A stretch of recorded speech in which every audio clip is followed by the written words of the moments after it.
এই মনা, হ্যাঁ শুনতে পারতেছিস না? বাথরুমে জল পড়ে ভেসে যাচ্ছে। হ্যাঁ, মোটরটা বন্ধ কর গে। দেখতেছিস না আমি ব্যায়াম করছি? হ্যাঁ, ধূপ।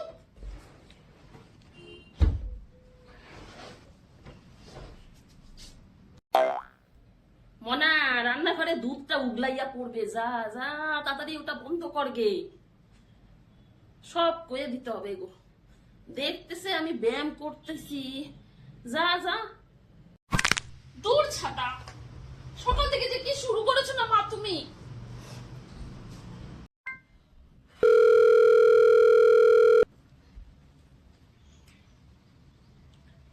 হ্যাঁ রে দিদি, ক। বাবা তুই এখন বিছানা এখনো ঘুমাস? আমি তো সকাল সকাল উঠা পড়ছি, আমি ব্যায়াম করছি। ব্যায়ামই করবো এবার থেকে ডেলি। তুইও কর, বুঝলি? এত আরাম ভালো না। উঠা পর বর বর সকাল সকাল উঠা ব্যায়াম কর, শরীরের জন্য খুব উপকার, বুঝলি? এত ঘুমাস না, উঠা পর। আমি ও মা, এবার ওঠো। ভোর 5টায় অ্যালার্ম দিয়ে রেখেছো, এখন বাজে 7টা, 5-6টা অ্যালার্ম বেজে গেল, আর আমাকে সেই ভোরবেলা তোমার এই অ্যালার্মের চক্করে উঠে পড়তে হলো। হ্যাঁ বল, কত রাত জেগে পড়েছি বলো তো? একদিন ব্যায়াম করেই তোমার হয়ে গেল। কি গো, ওঠো।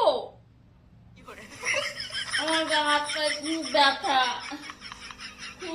আমি আর উঠতে পারব না। ওই যোগা মোগা ব্যায়াম স্যায়াম আমার দ্বারা হবে না। ও কি ব্যথা।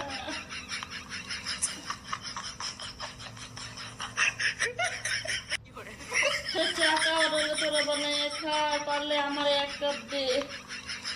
চা খেয়ে যদি একটু গায়ের ব্যথাটা কমে। আর তোর বাবাকে বল, যদি রুটি টুটি খেতে হয় আটা টাটা যেন মাইখে নেয়। আমি আজকে কিছুই পারব না। দূর ব্যায়াম, সাঁতার ব্যায়াম করে আমার সারা গায়ে ব্যথা টন টন করতেছে।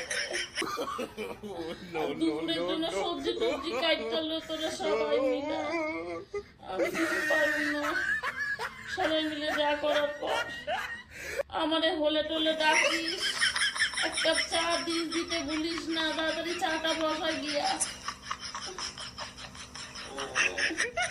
হ্যাঁ, আমাদের সব করতে হবে এখন। হে ভগবান, আমি কলেজ যাব না।